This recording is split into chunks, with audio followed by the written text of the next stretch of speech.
जय हिंद दोस्तों, आप सभी का स्वागत है आपके अपने YouTube चैनल पर। दोस्तों, आप लोगों ने जो आज LLB का, LLM का, बी फार्मा, डी फार्मा का जो आप लोगों ने डॉक्टर राम मनोहर लोहिया अवध विश्वविद्यालय का प्रवेश परीक्षा आप लोगों ने दिया है, एंट्रेंस एग्ज़ाम आप लोगों ने दिया है, उस आप लोगों ने याद देखा होगा उसका पेपर बहुत ही ज़्यादा आसान आया था। बहुत ही ज़्यादा ईजी क्वेश्चन थे। इतने ज़्यादा इजी क्वेश्चन था कि इसका एक्सपेक्टेड कट ऑफ क्या हो सकता है, इसी के बारे में आज हम लोग चर्चा करेंगे। दोस्तों, जैसा कि आप लोग जान सकते हैं कि इतना ज़्यादा इजी पेपर था और लगभग अटेंडेंस भी लगभग रूम में फुल थी। बस हर रूम में मान चलो 2 से 4 अभ्यर्थी भले ही ना आए रहे हों। तो हम लोग आज अनुमान निकालेंगे कितना ज़्यादा एक्सपेक्टेड कट ऑफ हो सकता है LLB का और LLM का, क्योंकि आप लोग जान सकते हैं कि क्वेश्चन किस किस तरीके से आए थे। जैसे आप लोगों को पता होगा LLB में आया था जापान की मुद्रा क्या है, इतना आसान क्वेश्चन। तो आप लोगों को पता है जापान की मुद्रा क्या है, इतना आसान क्वेश्चन आया था। और रीजनिंग भी बहुत ज़्यादा आसान था। जैसे यदि आज शुक्रवार है तो आज से 10 दिन बाद कौन सा दिन होगा, ये भी आसान क्वेश्चन था।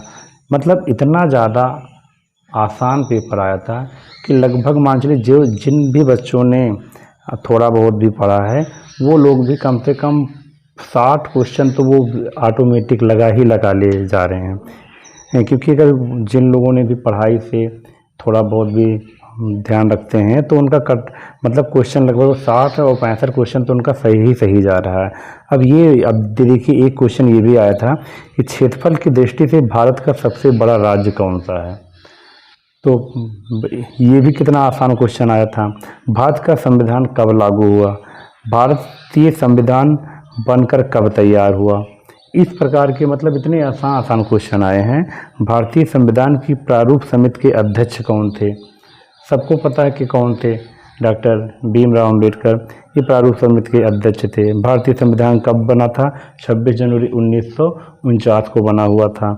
और भारतीय संविधान कब बना था, 26 नवंबर 1949 को बना था। और लागू कब हुआ था, 26 जनवरी 1950 को लागू हुआ था। और ये मतलब इतना आसान क्वेश्चन। तो एक आप लोग अपने कमेंट में अपने मतलब आप लोगों ने आंसर की मिलाया होगा घर पर, एक अनुमान लगा सकते हैं कितना आप लोगों का कितना सही गया। तो आप लोग कमेंट में अपना एक एवरेज बताइए कि आप लोगों का कितना सही जा रहा, तो उसका हम सटीक कट ऑफ निकाल देंगे अभी। और क्योंकि सोमवार को इसका डॉक्टर राम मनोहर लोहिया अवध विश्वविद्यालय का सोमवार को फाइनल आंसर की जारी होगा। जब फाइनल आंसर की जारी होगा तब हम आप लोगों को पूरा कट ऑफ बता देंगे कि कितना इसका कट ऑफ बन रहा है, पिछली बार कितना आया था और इस बार कितना बन रहा। पूरी सटीक जानकारी आप लोगों को मंडे को मिल जाएगी। देख सकते हैं कितना आसान क्वेश्चन है कि हरित रंग किसे कहा जाता है। आप लोग सबको पता है हरित रंग मतलब हरा रंग होता है। CPU का पूरा नाम, कंप्यूटर वाला पूछ लिया क्वेश्चन। उत्तराखंड की राजधानी क्या है, देहरादून।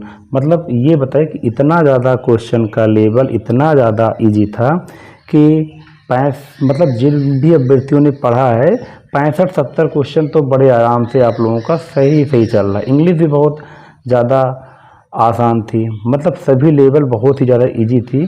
तो एक्सपेक्टेड कट ऑफ क्या हो सकता है, अगर आप लोगों को जनरल के लिए बता दें, जनरल का मान के चलिए ये मैक्सिमम बन रहा है। अगर आप लोगों को 80 क्वेश्चन जनरल का तो सही होना चाहिए, तभी आप लोगों को साकेत कॉलेज यानी गवर्नमेंट कॉलेज मिलने के चांस तभी रहेंगे अगर आप लोगों का 80 क्वेश्चन सही है।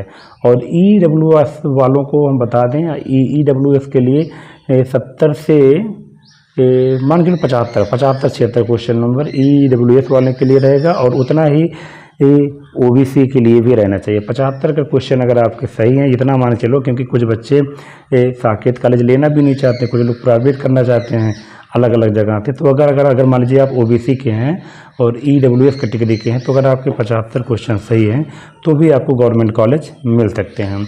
और इसके अलावा जो है, अगर मान लीजिए आप SC कैंडिडेट से आते हैं तो मान चलिए आपके आसपास वही मान चलिए 65 क्वेश्चन अगर आपके सही हैं, 65, क्योंकि SC कैटेगरी का भी रहेगा तो 65 कट ऑफ लगभग आपका बन ही जाएगा। लेकिन ये केवल एक अनुमानता है। आप लोग कमेंट दीजिए, अभी सर्वे चल रहा है। और ये मान चलिए सोमवार को एक फाइनल आंसर की जब जारी होगा डॉक्टर राम मनोहर लोहिया का, तब हम आप लोगों को फाइनल कट ऑफ बता सकते हैं कि इफेक्टिव तब कितना रहेगा। अभी तो ये मान लीजिए, क्योंकि पिछली बार का अनुमानता बता रहे हैं, क्योंकि 2024 में 2025 में तो डॉक्टर राम मनोहर लोहिया ने इंट्रेंस कराया ही नहीं था LLB का, तो 2024 में जनरल वालों का 75 पर हुआ था और EWS वालों का 70 पे हुआ था। तो उसी की अनुमानता आसपास हम बता रहे हैं।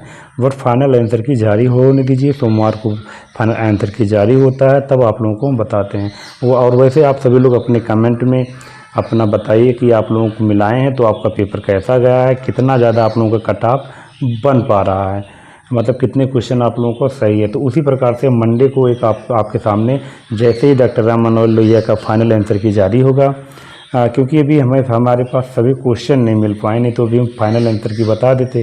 तो मंडे को जैसे ही डॉक्टर राम मनोहर लोहिया का क्वेश्चन अपलोड होगा, हम आप लोगों को पूरी जानकारी दे देंगे और साथ ही हम आपको बताएंगे कि अब इसकी काउंसलिंग प्रक्रिया रिजल्ट कब तक आएगा और रिजल्ट के साथ साथ इसकी काउंसलिंग कब तक हो सकती है। तो ये हम इसके लिए सभी वीडियो मंडे को हम जारी करेंगे। आप लोग हमारे चैनल को सब्सक्राइब करिए, लाइक करिए और हमारे इस चैनल को फॉलो ज़रूर कर लीजिए, क्योंकि आप लोगों को हम सटीक जानकारी मंडे को ज़रूर लेकर आएंगे। धन्यवाद।